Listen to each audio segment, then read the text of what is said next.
Antonio. Hello. Let me see. Where's my button? San Antonio. Hey, San Antonio. Welcome back to another episode of All Things San Antonio. We are here today with John Chadwell. And we've got Brad, your second favorite realtor and host of All Things San Antonio, and me, your favorite. Sometimes people get it mixed up. He likes. He might have it mixed up. I don't know. He pretends like he's the best. He's the favorite. Sure. He does get recognized more in out in nature when we're everywhere. Uh-huh. They're like, oh, I know you from all those videos. I'm like, I'm on them too. They usually just remember the good looks. So. He's got a good presence. He's got a presence on camera. So this is All Things San Antonio. We like to start off with origin stories. Sure. I moved here. I'm a military brat, so Okay. I got here when I was in high school. Brad's born and raised East Sider, Southeast Sider, something like that. Okay. And so tell us a little about yourself. What brought you to San Antonio? Were born here? When did you get here? How did you get here? I was born here in 1965, so I actually turned 60 yesterday. Happy birthday. 60 years ago, I was at the Baptist Hospital downtown. This isn't what they told us it was going to be like 30 years ago when we were. It's a little different. Yeah, this was actually in the middle of nowhere, so a little different, in the time. But yeah, mom and dad, mom was a nurse and dad was, I think he was at that time, we were at the YMCA camp, or not the YMCA, the HEB Foundation camp. My dad was a director there, helped the Butts get the foundation camp started out in Lakey. Okay. And so we came back to San Antonio for me to get born. Mom and dad did. So, and that's where I'm from, but my first steps were in Lakey at the HEB camp. So the Frio River is important to me. And being outside and being in that environment has always been a nice spot. We lived there for about 5 years, and then we moved to maybe 3 years. We moved to Austin so Dad could get his master's and doctorate in special education, and then we moved to South Carolina, and that's where I grew up, really in South Carolina grade school. So from 5 through college. Okay. So I went to a small school in Clinton, South Carolina, and then in Newberry, South Carolina, college of 650 students there studying music, and that was my what I thought I wanted to do, and then I realized this is not what I want to do. I did not want to be a band director. We've had a band director. Have you? On the podcast before, and I was surprised at how I don't know the word, like how much nepotism is in, like it's very much generational. Like his father was a band director, his grandfather was a band director. Yeah. And I was like, I didn't realize you had like family trees of band directors. Yeah, there's I think even my first band director, Harry Bartnight, I think his father taught at that school that I went to, and then he retired like the year I left or the year I got there. And then the other one, I think his father had. So yeah, I think they're very nepotistic in doing that. Yeah, I don't know if it's a real word. I'm using it. It's called band blood in doing that. I'd always heard of preacher's kids, but never band leader kids. Yeah, so we did that, and then Newberry College was where I went to school, and then it's like, this is way too small, so I'll try University of Texas, and I went to one class, University of Texas, from a school of 650 to a class of 650. It's like, hell no, this is not for me. It's too big. And so my brother at the time was in Round Rock, and his roommate said, hey, why don't you check out Southwest Texas? At that time, it was Southwest Texas. Yeah. And see what that school's like. They got a good music program. And I went down there, and the river was, I heard Scott's podcast earlier today. And the river is the best recruiting tool that Southwest Texas has, or Texas State has, in doing that. So spent time at the river. My first class there was scuba diving. And then so I would swim in the river, go to class, swim in the river, go to another class, swim in the river, and go to another class. To be fair, the time that you were there, if I'm like, because I'm just a hair younger than you, not much younger. Okay. And I remember looking at like Playboy magazine, best party schools in America. Yeah. And it was always ranked Southwest Texas was always there in the top 10. Yeah, you're never gonna get anywhere going to Southwest Texas other than a party in doing that. Yeah, it was growing up there. I met I was in a band there and met my wife. Love at first sight there during Hurricane Juan in New Orleans. We were at a band thing. But just being outside and enjoying that time I also swam at Ocarina Springs Oh, yeah. in the underwater show. I was Ralph the Swimming Pig's co-star for a little bit, so that was kind of a fun bit. But We went not too long ago. I used to know one of the Maybe a girls year or that was so a ago. mermaid there Yeah. back in the early Oh, they were 90s. cute ones. Yeah, they were They a lot don't do the of, water She in wasn't water one of shows those. anymore. She wasn't do one of they? the cute ones. they were lots of fun, and we had a lot of fun. They were always, still keeping contact with a couple of those folks. That's That's cool. a tight community, and doing not that many, but it's kind of, it's always those things when you play a game of tell me something nobody else will know. And do it on a podcast. I don't know if that's the case, but Yeah, but it's swimming always with a pig is at what- the game. It's like says, oh, I did that. I met so and so. It's like I was a theatrical performer in the aquatic arts with the swine, and so it did well. But did that, and then That's fine. worked at Green Hall for a while as a bartender, drawing, sketching. Then went to McCoy's as an artist for them, drawing toilets and 2x4s in their art department for their ad campaigns. Do you have any of the? So at Green Hall, like, there's all of those sketches. Like they have. Yeah, them on I the think they might have a few of mine up there. That's cool. I don't know for a fact. So when I was there in '93, I was sketching. Because there's the performers that were coming on that were getting sketched for the most I part. I didn't do Okay. people. I did the architectural around that. So I did a full calendar of the town of Greene, Oh. and that paid for Christmas plus 1 year multiple times over. So it was fun to do those kind of things. But I've always had that kind of an entrepreneurial tenacity in there with the artistic side of it too. with the artistic side, yeah, Yeah. in doing that, and then worked with that, and then after McCoy's. Did a little bit of marketing on myself, on my own, working with companies out of San Marcos. And then Apple Computer had a job at the time. At that point in time, it was called Apple Computer Company, 98. And so Steve had just come back, and I got a job up there in their tech department and selling to Southern California primarily, schools there, or not schools, but higher VARs, value-added resellers. And then found that I could be really good in education sales, and so did that. At the time, I thought Apple's going out of business. Everybody's like, what are you doing? This is the dumbest thing you move. And it turned out to be a pretty good career there. I was with them for about 10 years with Apple. So from we're losing money to Steve coming in and the launch of the iMac at that point, and then to the launch of the iPhone, and then to and then they moved me up to New York, and I lived in New York for 10 years as an Apple rep. But then I worked for a couple of other companies, TechServe, which was an Apple reseller, and then Blackboard, a learning management company. What part of New York? In the city? In the city, yeah. So we started off in a little town called Port Washington, but I worked in the city. Port Washington, it was like Mayberry. It was at the end of a Port Washington train line. You'd get on the train, ride the train into town, walk to work, walk from the work to the train, take the train home, walk home. The City Field, Mets, where the Mets play, Shea Stadium at that time was right on the way. So I was like, yeah, I'll catch a game. That's cool. Yeah, so what was nice about it is, when the Mets stink, the prices are cheap.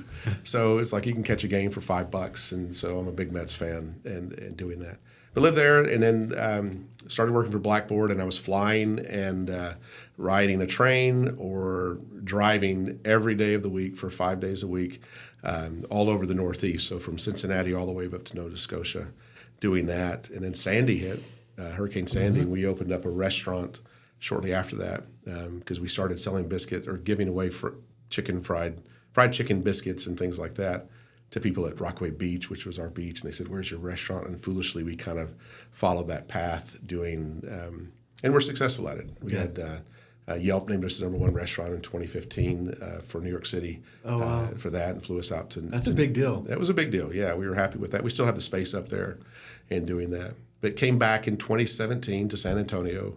It's the first time I've lived in San Antonio to be close to my parents who had retired to New Braunfels in their final days, and was able to spend that time with them, golden time. And then in that, I was doing some consulting, back of house for restaurants and things like that, and developed it. And then invented Pacapit during that time, during COVID.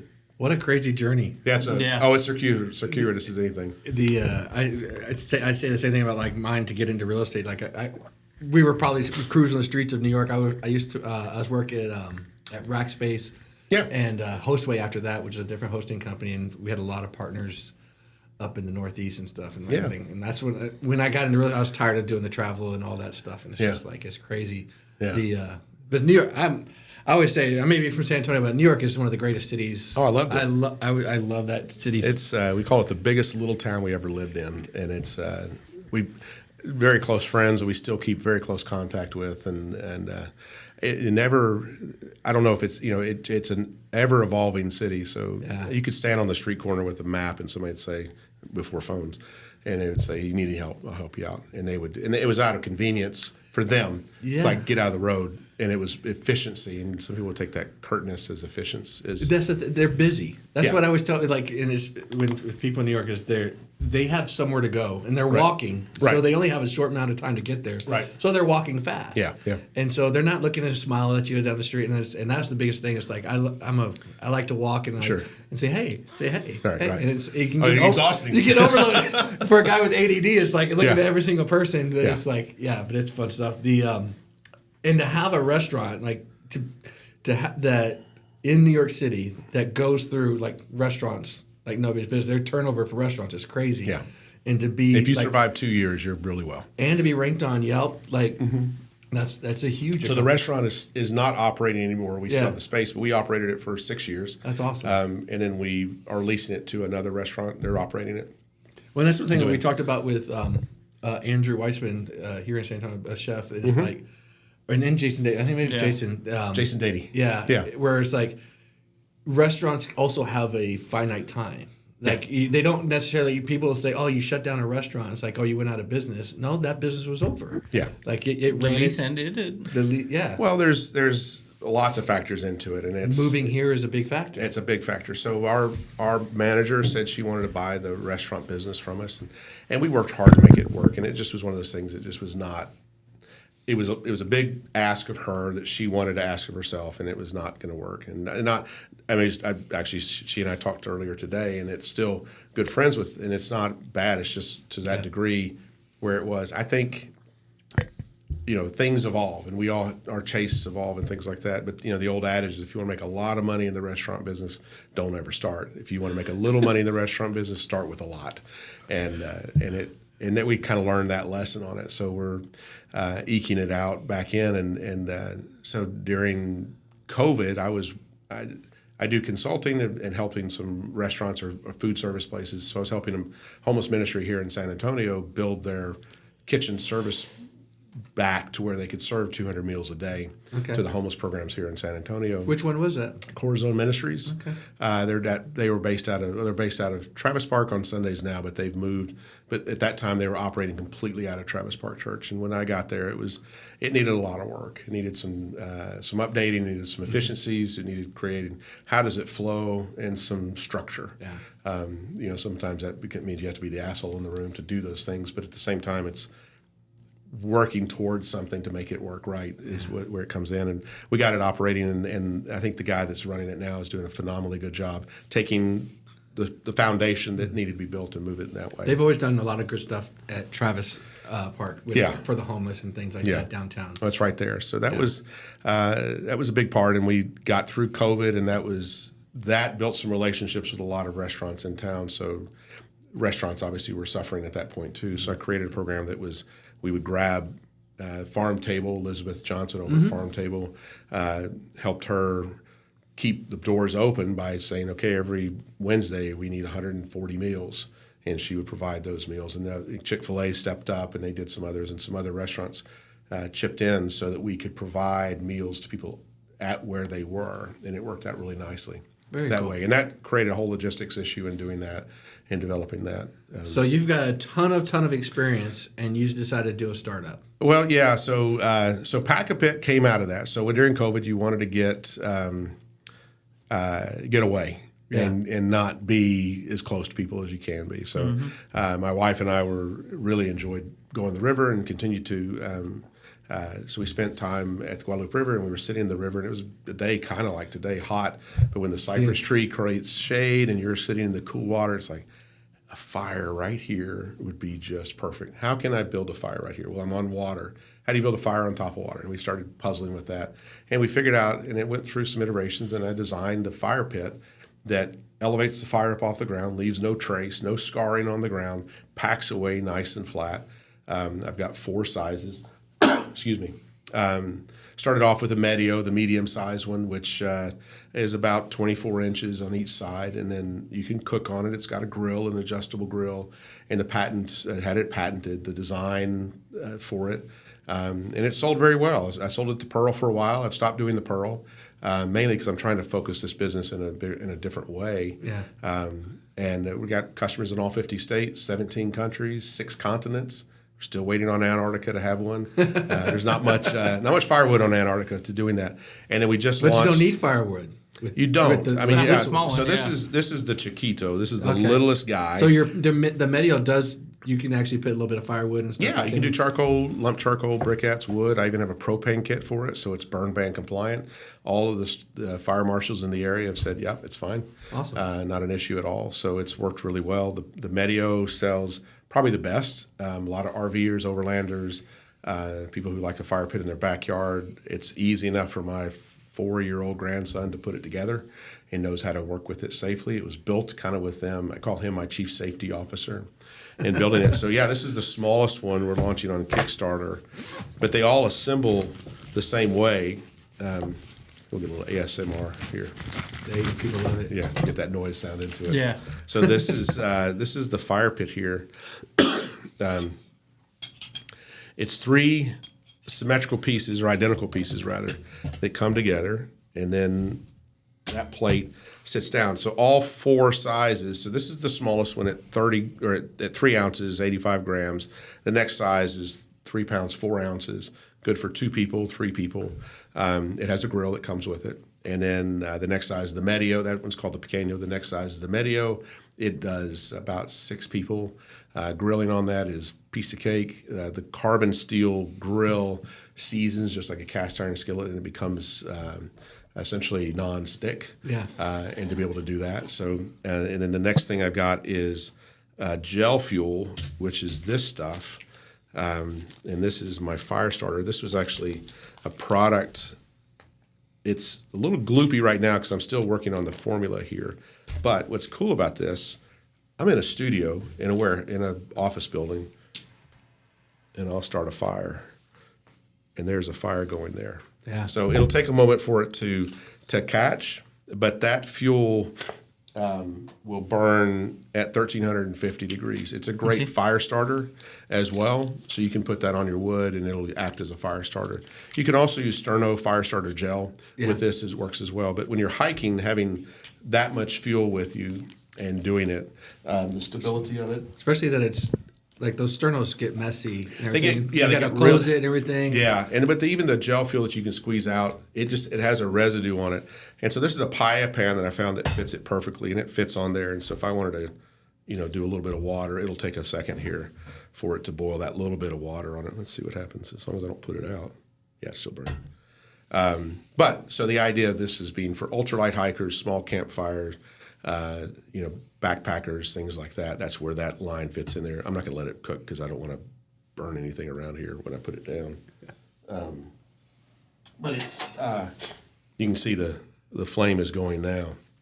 And you were saying earlier that like when that burns out, like when it burns all the fuel out, yeah. it just So turns this to is sand. Yeah. So it's a silicon fumed silica, which is the binder, and then diethylene glycol, which is the agent. And we were talking about it earlier that diethylene glycol is not a friendly. It's not something you'd want to drink or anything like that, but it's about as toxic as alcohol. Mm-hmm. It has a sweetness to it, and it was added into antifreeze and some other things. It was also added to wine in Austria and in Germany back in the mid-'80s. And so it's not something you want to drink, but it's a sweetener, and that's why they've taken it out of but it's a lubricant, and it also harnesses a lot of heat as well. Military has used this same formula as a MRE material under a different brand name, and so we'll start packing it as fire gel, Fuego fire gel, and doing that. But that'll burn for about, 3 minutes or so. And we're not producing any CMOs. We're not producing any toxic fumes. It will produce smoke once it extinguishes out. If I blow it out, it'll produce a lot of smoke. Not a lot, but some. But if We didn't set off the fire. we didn't set off the fire alarm. So, but it's the same smoke as the theatrical smoke, and so it's not. You don't want to breathe it. You don't want to. I would say you don't want to live in that stuff, but it's not going to hurt you in a way. But this stuff works really well. So this fuel, in conjunction with this fire pit, and I've got my hand under here. Yeah, it's not hot. Eric, is this the first fire you've had in here? You can see, and you can actually see it like cracking up to where Yeah. where the gel's like dried up. Right. Now So back to your question. So the diethylene glycol will burn off. That's the consumable fuel. The fumed silica is the binder. That's a thickener agent. So the diethylene glycol is kind of the thickness of very thin syrup, and then that silica fumes, it thickens it up, and that will end up being just sand, silica sand. One of we the can make diamonds. Yeah, if you got enough, yeah, if you're, yeah. Just need some pressure, A right? little bit of pressure, get a big enough truck, you can make anything. But it's, yeah, so when you're hiking, a lot of places, wildlife or natural areas require you to pack out everything. So you pack out your trash, of course. You pack out your ashes from your fire, so you're leaving no trace at all. You have to pack out your poop in some places and doing that. So Devil's River, let's take them for an example, is pristine space, and they're working very hard, and they do a really good job of keeping that to be a very pristine place. This will work in that because the only byproduct of this fuel is sand. And so I'm building a fire in here with no damage and no, this is synthetic here, and I've got a very hot fire going right here that's doing, and you guys are doing exactly what fire does. It makes you just look at it, right? Yeah, and it's largely. You pee the bed if you look at fire too much, right, or something like that. I've never heard that. I've heard that. We're about to have a test. Call me tomorrow. Yeah, we'll touch base tomorrow to see. I think your parents were just trying to make you feel better. It's because you're looking at the fires too long. I've heard that you stare at fire, you're gonna pee the bed. I mean, I don't know. We'll see. Yeah. But it's so it'll fuel off a little bit of these things. These are it's the impurities in there that pops up, but it's not a spark. I love how it's like when it's drying up, it's like it's just literally like Sand. turning into sand. Yeah. What is something like that going to run for? So right now on Kickstarter, I've got it, and Kickstarter is running till the end of August. So what is 31st. so for those that don't know, if no one has ever heard of Kickstarter before, so Kickstarter is crowdfunding. Mm-hmm. It's a way of introducing a product out and bringing it to a population before you start producing it en masse. I've got these produced enough just for beta testing and for testing on that to where I can supply everybody that's orders it through Kickstarter and pulling those in. But yeah, these are not hot. They're not even hot. The things that are popping up. No, that's what it is. Is it's actually the moisture that's a little bit of moisture that might be in that can that's popping out. But it'll cure up here pretty nicely. But yeah, it's kind of an interesting these little rockets. But those aren't sparks. If we turn off the lights, you would not see the spark at all. Yeah, it's kind of fun. Let's hope not. Right? No, it's not. I mean, I the first time I saw it, I was like, holy crap, what is this? But they're almost like little... Yeah, they just disappear. They kind of vaporize. It's kind of fun. But what's cool about this, and much like podcasts are, is kind of the social network is about conversation, about connection. And Pacapit, my goal of this whole thing was to create something. There's the smoke, that little bit of smoke that comes out of it. That's crazy. And then once it's done... It's done. It's still warm in there because the metal is warm, not because the ash is. But it's essentially just a very simple. There is that sweet smell too. Yeah, you get the sweet smell. So again, it's not something you want to get a mask full of it and breathe it, but it's not. It's no worse than being outside. No worse than regular smoke. Yeah. Somebody smoking a cigar, smoking a cigarette next to you. Or barbecue pit or barbecue pit. Yeah, exactly. I don't know what you're talking about. Well, I don't know. We're camping. We're out in the woods. There's all kinds of smells at the camping experience. A lot of skunks out there. There's a lot of skunks. A lot of skunks. Pine cones. Yeah. But it's so the idea of creating a spot, a way of having that original fire pit experience and not scar the ground. So if you've been to Seminole Canyon, if you've been out to these beautiful vistas, these places that are just pristine, and you've seen on Instagram, you've seen these videos of these people that, the beautiful vista, and you see this wonderful fire, and it's just roaring, and it's so perfect.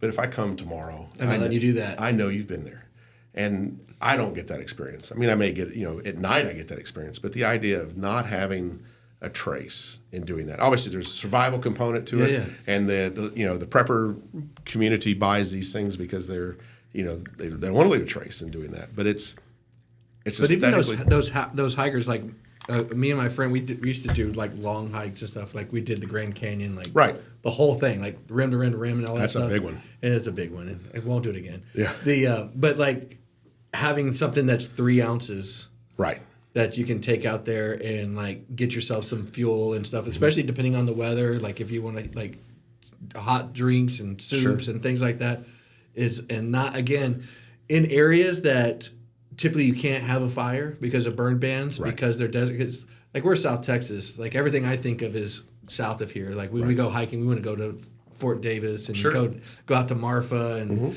in the Santa Elena Canyon and Big Bend, and like you're not doing big blazes out there and everything like that. And to have something like this that you can have a fire right there and not destroy the land or not potentially burn down the whole forest. Yeah, well, I mean, but you also want that experience, that fire experience. So JetBoil makes a product that's it's a burner. It's like a Bunsen burner that you had in chemistry class in high school.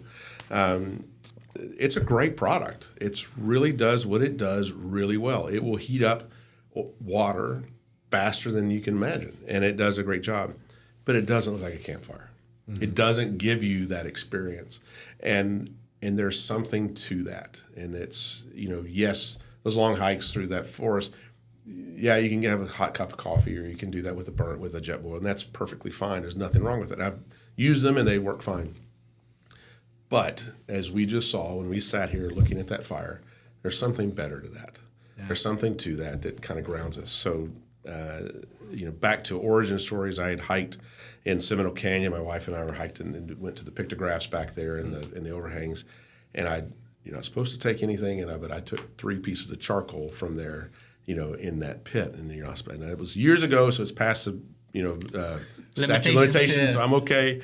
But as an artist, I've started to draw with that chalk, and that was the intent. That's so cool. And then I was like, I can't do it. It's too precious. There's something to it, and that fire connection to that. But I hold it, and I still have that, and that was almost 30 years ago. Hypothetically, you still Hypothetically, have it. no, I still have it. I could not return it because then I'm taking things back into the place. So there's not proof that I could say that was what that was. So I'm just saying, like, I agree. Like, we got to keep things, and we don't want to like go tag and graffiti and all these things. But at the same time, this time that we're here, we're significant also. Correct. Right. So like people like the Berlin Wall, people save pieces of it because it has certain like graffiti and things that somebody, even the pictographs, somebody wrote those on there. Yeah. This is my own like ego, but like we're just as special as those guys. Just because they lived here 10,000 years ago and drew something on a wall, in 10,000 years, somebody's going to care what I drew on a wall. They didn't even have ChatGPT back then, right? So I don't blame you for taking a little piece or because I think that like we are part of that cycle as well. I think you're right. And I think to some constraint. Well, I think we've done a really good job as a species of a current species, current time, leaving a mark. So I think we've done it. We're going to leave a mark on Mars too. We've done a pretty good job of leaving our imprints on things, so I'm okay. There isn't that. So back to New York, if you go to Bethesda Fountain in New York, there's this fountain that has railings, and it's classic movie things. This one with the big fountain with the woman standing in the middle by the lake, and they do movies around that. On that railing that overlooks it, there's a ton of scratched graffiti because when it was built by Olmsted in the mid 1800s, but people have marked into that limestone quite a bit. And there's from 1890, and there's from 1910 and 1950, 1945, and you think what were the stories that people were telling at that point? There's somebody wrote Chris Columbus. 1492, and it's like, all right, got that. And it's like, okay, we got that. But it's kind of, it's cool that he was there too. Yeah, and so there are places like in Concepcion and in Alamo, there are graffiti in there and we just don't want to continue to add to it to conceal it. But yes, we are leaving our imprint in a way, and it's back to the fire pits. This is a way of connecting to that past in a way and still respecting the current environment where you are. So not leaving a trace, not leaving a mark, and leaving the memory of what that is. And so capturing those kind of things is an important part. Because graffiti's not looked upon like it once was.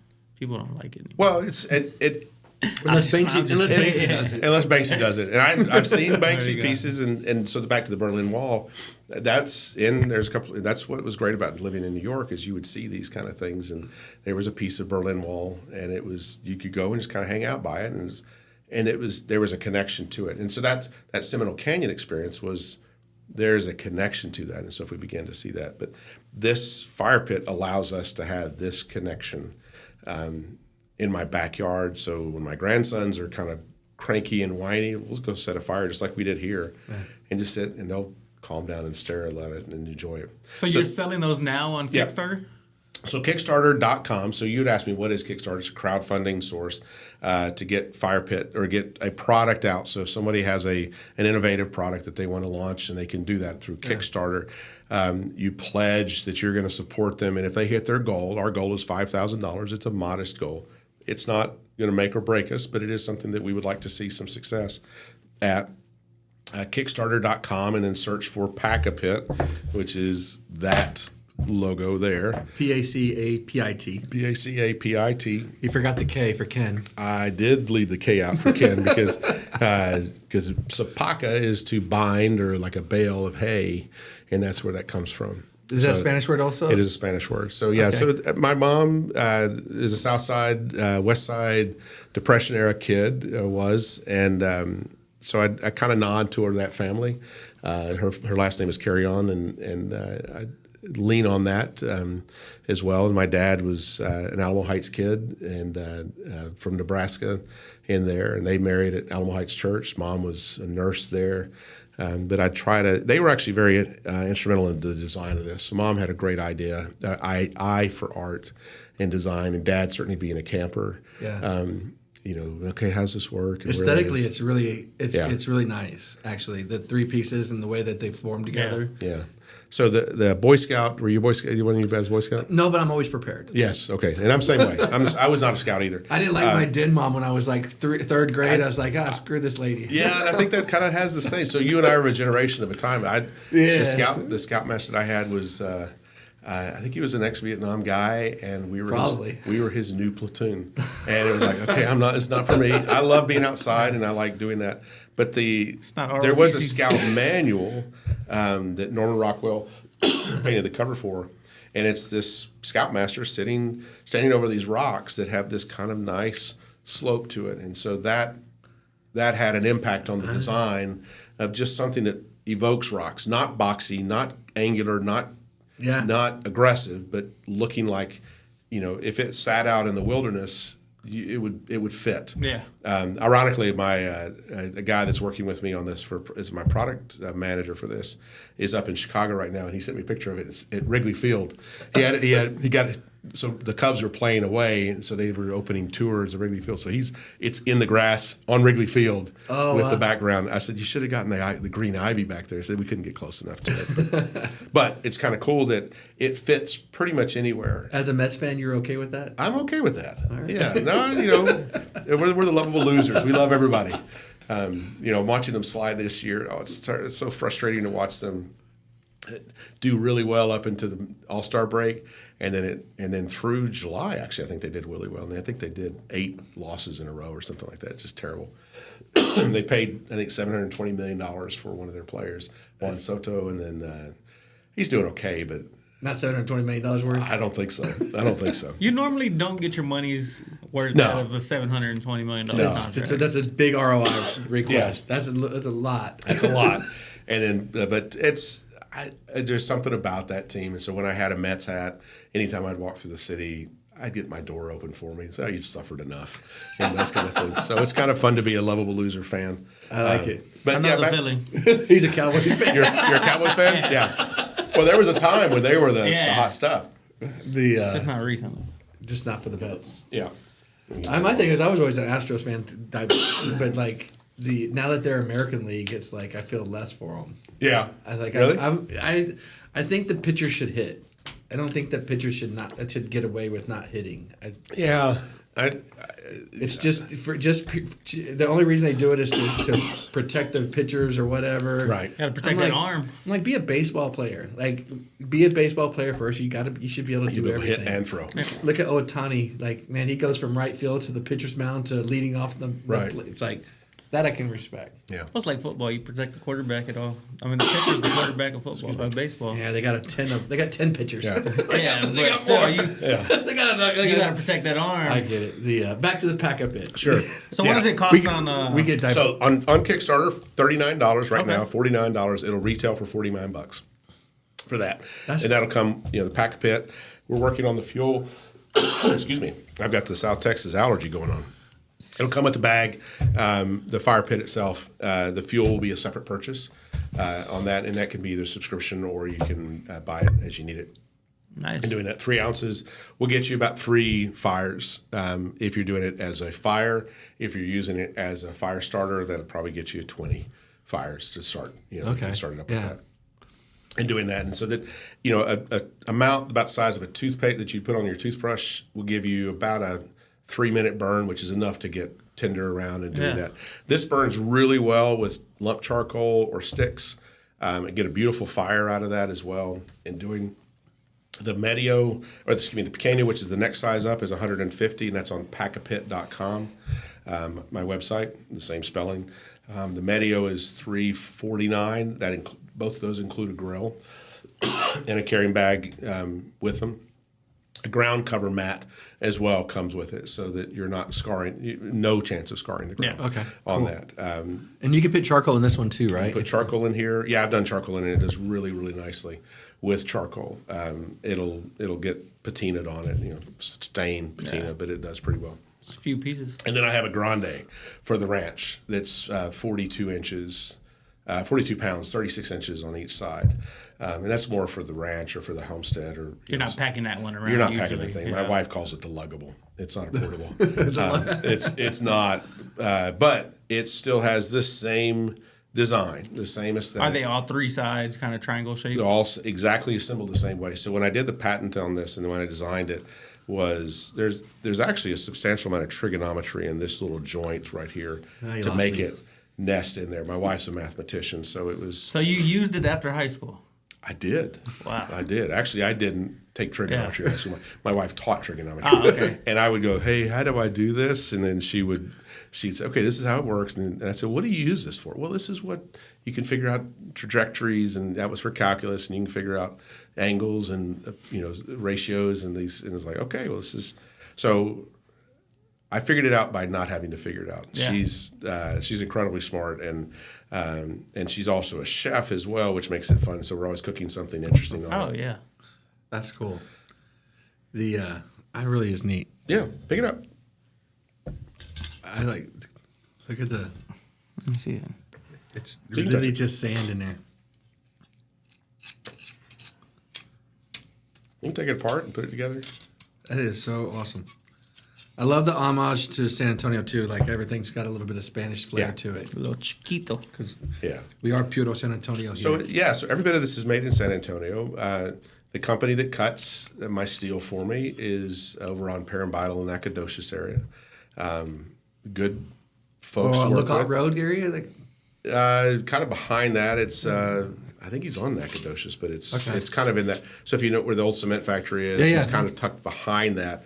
River City Industries is the company. Frank does the cutting for me. He's just good folks. They're easy to work with, and he is patient with me being a creative person, because I come to him with furniture design and other things, and he's like, "Okay, what are you trying to do, John?"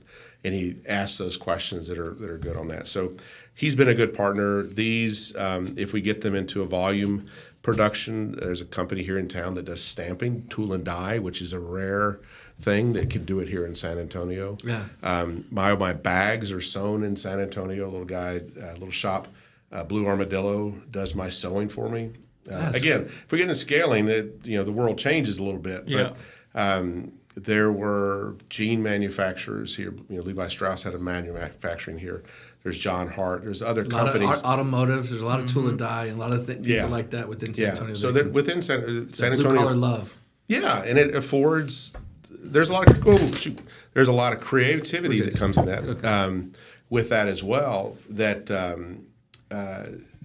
the industries are here. So what's going on down at Port San Antonio that they're building on that. Certainly, there's manufacturing. There's certainly intelligence, military intelligence that is going on. But there's a lot of IT. There's a lot of technology, but then there's a push to get back into real manufacturing and making something. And I'm really proud that this is a pure San Antonio product, as much as it can be. I mean, right now there's not a steel mill in San Antonio, so I'm not getting my steel from San Antonio. I'm not getting my aluminum. I think my stainless is coming from the Ohio Valley. My carbon steel is coming from Mexico, most likely. Maybe, maybe China to some degree. But largely, it's not that. And then It's so light. the aluminum, I believe, is coming from the Ohio Valley area, but I'm not 100% sure on that. Nice. Well, cool. So definitely check out Kickstarter.com. Look for Pacapit. And Or you can go to Pacapit.com as well. Go to Pacapit.com, and then you can click on for this one, or they can click on the Kickstarter. there's a link on there to click it, take it to the Kickstarter. So now we're going to get to some of the tougher questions that we have to offer. Excuse me. Can't mess this one up. Being that we are talking Puro San Antonio, made in San Antonio, when it comes to breakfast tacos, what's the spot? I like Los Dos Laredos, number 3 over Austin on Austin Highway? Highway. Yes. Dude, you're going to make my daughter so happy. Yeah. That's by far her favorite Yeah, place. and they're nice there. They're sweet ladies. Los Dos Laredos. Los Dos Laredos. Number 3. Number 3. I think it's number 3. I don't know which number it is. I know as soon as you said Los Dos Laredos, the only one I know is that one there. Yeah. And it's like, they got great tacos. They have great tacos. Their tortillas are perfect, spot on. I got to say, as far as chains are concerned, I like Las Palapas. Well, I like Las Palapas tortillas. Yeah, those are very good. And then I've got, with my grandsons, we take them out. They like the Purple Restaurant. That's what they call it. So it's a San Antonio company, and For sure. And I'm happy to support them. Nice folks as well. And usually the one on Austin Highway, I see people I know there, so it's almost like Cheers to some degree. Yeah. But yeah, Los Dos Laredos is within, I think, 6 hours of us moving into San Antonio. I biked over there and got some tacos, and it's like, okay, we found our spot. Yeah. And they're chicharrone tacos, they're bean and cheese, they're bean and egg. There's Their chorizo's good. Their chorizo is good. It's not really greasy. They do it right and they do it fresh. They're fast and their prices are good. The prices are real cheap. Yeah. Can't beat it. Brad will tell you anytime you stay within 410 South that you're okay. So you've passed that one. So barbecue. Tell me your barbecue joint. Well, now he's asking us questions. I'm saying. Well, here's the thing about barbecue. Okay. I do have opinions. Okay. The first off, we don't have a true San Antonio barbecue restaurant because the backyard barbecue, you may know, is like you go and you're gonna have rice and charo beans, borracho beans, or whatever. And every barbecue place here is serving some. It's more of an Austin Anglo version of barbecue. It's hill country barbecue. It's hill country barbecue. Unless you go like 2M, things like that, it's a little bit more San Antonio twist on it. I personally like my own barbecue. Okay. Fair enough. But that's because it's not like anybody else. It's flavors that my family likes. Okay. I don't necessarily think that everybody's going to love my barbecue, although they do. Okay. But if you're going to a restaurant, I like Houston-based Pinkertons downtown. Pinkertons is good. Right across the. I had it on Saturday. It's the bomb. It's so good. It's well done. It's I don't like the wait, but other than that, I don't like the price. They're very proud of their barbecue down there. If you haven't seen, and I'm not quite sure where they've moved, but South Barbecue and Kitchen used to be on Mission, and it was a dive. When they opened maybe a year before COVID, and they had to close their kitchen or their dining hall, so it was just walk up. They're moving to a new location. Their barbecue, their sides were spot on, and that's the thing. Sides is the most. Yeah, and they had. But they were unique. They weren't just rice, and they were the potato salad. They would really do some pretty creative stuff with the sides. And the guy's name is Andrew that did it. But that was a good. I'm waiting for them to come back online because that was spot on. South Barbecue. South Barbecue. What about burgers? That's our other question. Is like, where's the best burger place in town? Oh gosh, it's the one that's convenient. Sometimes Chris Madrid's is always good. That's kind of the go-to standard. I like Mr. Juicy. That's the right answer. Yeah, I like That's Mr. our, Juicy. that's our favorite. Yeah, that's real close to my studio over on Hildebrand and 10, so Yeah. I can pop over there. I like their French fries. They're crispy Yeah. Pringles. The crunchies, I like the way they serve them. Yeah. If you've noticed, the bag is always open It's when always- you get it. yeah, So yeah. they don't steam. That's purposeful. I didn't realize Yeah. that. Yeah, they're not allowed to give you the bag closed because that's going to make the fries Soggy. soggier. And he will tell you, Andrew Weissman, the owner, will Yeah. tell you that his preference is sit your butt down and eat them there. Yeah. Because that's when he gets mad at his kids for picking it up and bringing it home. He's like, the fries aren't going to be as good that Yeah. way. But the fries are the shit there. Yeah, they are. They They really are. are. And he has another restaurant opening up. He's got two? Well, he Or has I thought he had a third Juicy's, one. but he has He's opening up another one. No, it's not a Mr. Juicy. It's a different restaurant. Oh, really? It's Oh. a new like a American. sit-down It's dining. going to be new American.